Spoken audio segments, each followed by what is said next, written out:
நயன்தாராவுக்கும் தனுஷ்க்கும் அப்படி என்னதான் பிரச்சனை?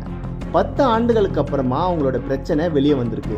விக்னேஷ் சிவன் நயன்தாராவுடைய மேரேஜ் டாக்குமெண்ட்ரி நெட்ஃப்ளிக்ஸில் வெளியாக இருக்க இந்த நிலையில் அதில் 400 ரவுடி தான் பாடலை பயன்படுத்தியதற்காக தனுஷ் நோட்டீஸ் அனுப்பியிருக்காரு. இதுக்கு எதிராக தனுஷ் மீது பல அடுக்கடுக்கான குற்றச்சாட்டுகளை நயன்தாரா வச்சு ஒரு அறிக்கை வெளியிட்டிருக்காங்க.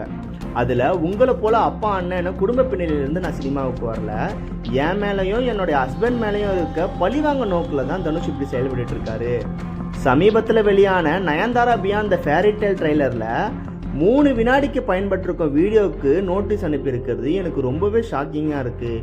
ஏற்கனவே சோஷியல் மீடியாவில் பயங்கரமாக ஷேர் ஆகிட்டு இருக்க ஒரு வீடியோவுக்கு 10 கோடி நஷ்டஈடு கேட்டிருக்கிறது வினோதமாக இருக்குது. கீழ்த்தரமான இந்த செயல் ஒருவர் எப்படிப்பட்டவர் அப்படின்றத வெளிச்சம் போட்டு காட்டுது அப்படின்னு சொல்லியிருக்காங்க. மேடைகளில் உங்கள் அப்பாவி ரசிகர்கள் முன்னாடி பேசுகிற மாதிரி 1% நடந்துக்கோங்கன்னு தனுஷை காட்டமாக விமர்சிச்சிருக்காங்க நயன்தாரா. இந்த மோதல் சம்பவம் தற்போது சினிமா வட்டாரத்தில் ஒரு புயலை கிளப்பியிருக்கு.